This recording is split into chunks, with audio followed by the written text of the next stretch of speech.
गौतम बुद्ध अपने ध्यान में बैठे थे कि वहां पर एक आदमी आया। ये आदमी अपने आलसीपने से बहुत ज्यादा परेशान था।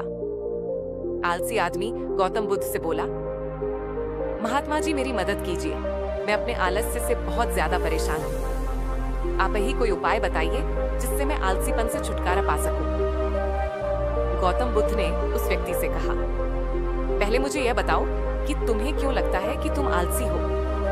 आलसी आदमी बोला, सिर्फ मुझे नहीं, मेरे परिवार वालों को और मेरे आसपास के सभी लोगों को ऐसा लगता है कि मैं आलसी हूँ।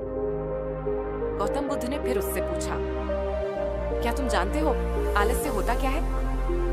आलसी व्यक्ति बोला, नहीं मैं नहीं जानता, किंतु मैं इतना जरूर जानता हूँ कि आलस्य बहुत बुरी चीज है।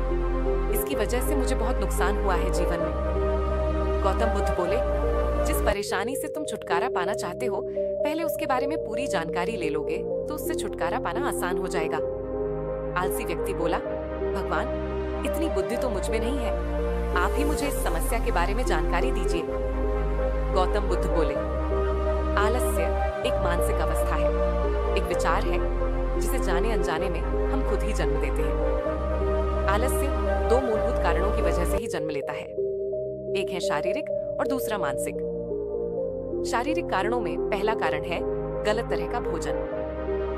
हम सभी जानते हैं कि हमारे शरीर को भोजन से ऊर्जा मिलती है और यह ऊर्जा सजीव चीजों से मिले तो अच्छी यानी कि प्राकृतिक रूप से जो हमें भोजन की वस्तुएं प्राप्त होती हैं, उनसे अगर यह ऊर्जा मिले तो हमारा शरीर इससे अच्छी ऊर्जा प्राप्त करता है। इससे उलट यदि हम निर्जीव वस्तुओं से ऊर्जा प्राप्त करते हैं तो यह हमें आलस्य की ओर लेकर जाती है। दूसरा कारण, हमारी शारीरिक गतिविधियां भी हमें आलस्य के चंगुल में फंसा सकती है। गौतम बुद्ध ने आलसी व्यक्ति को अपने शिष्यों की तरफ इशारा करते हुए कहा कि देखो, इनके चलने फिरने बैठने के तरीकों में तुम्हें कुछ अलग नजर आ रहा है। जब आलसी व्यक्ति कुछ समझ नहीं पाया तब गौतम बुद्ध ने उससे कहा, मेरे शिष्य जब भी बैठते हैं तो वे रीढ़ की हड्डी को एकदम सीधा रखते हुए बैठते हैं। चलते हैं तो उनके दोनों पैरों के बीच अच्छे से संतुलन बना रहता है और जब वह सोते हैं तो उनका शरीर एकदम शिथिल रहता है। ऐसा करने से उन्हें रात्रि में एकदम सही तरीके से नींद आती है। आलसी व्यक्ति बोला, लेकिन नींद तो आलस्य का की एक स्वरूप है। बुद्ध बोले, हाँ, अगर उसे ज्यादा मात्रा में लिया जाए तो।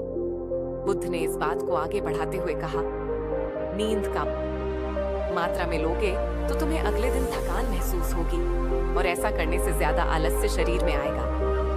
नींद ज्यादा लोगे तब भी यही परिणाम होगा। इसीलिए नींद को न ज्यादा न कम एकदम सही मात्रा में लेना अति आवश्यक है।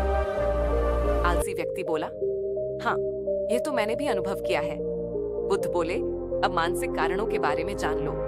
मानसिक कारणों में सबसे पहले है हमारी पुरानी गलत धारणाएं।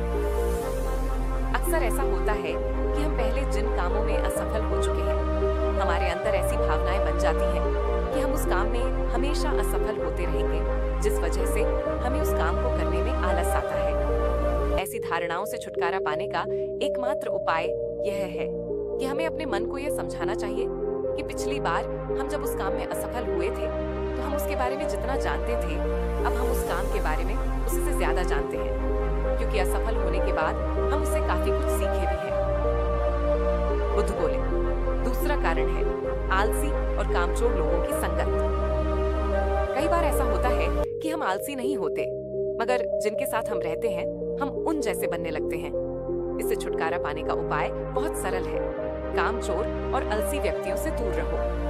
ऐसे व्यक्तियों की संगत में रहो जो अपने काम को बड़ी लगन से करते हैं और तुम्हें कुछ सिखा पाए। गौतम बुद्ध ने तीसरा कारण बताते हुए कहा, यह कारण आलस्य के लिए सबसे बड़ा कारण है, काम को कल पर टालते रहना। यह कारण इतना शक्तिशाली है कि किसी भी व्यक्ति को बर्बाद कर सकता है।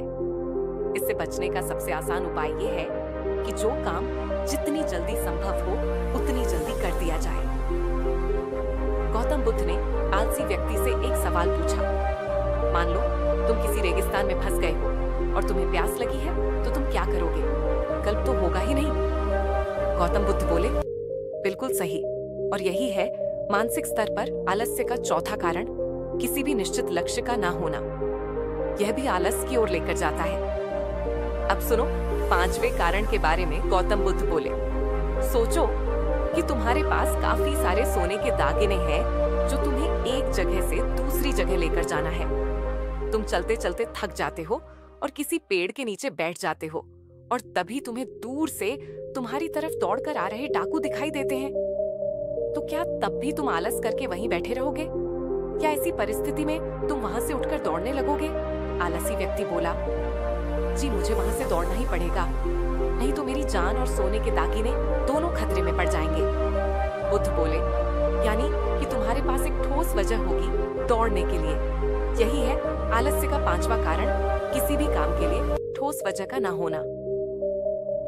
आलसी व्यक्ति महात्मा बुद्ध की बातों से संतुष्ट हुआ। वह बोला, महात्मा जी, मैं अब आलस्य के बारे में सब कुछ जान चुका हूँ और अब मैं इन सभी कारणों पर काम करूंगा और अपने आलस्य को दूर भगा दूंगा।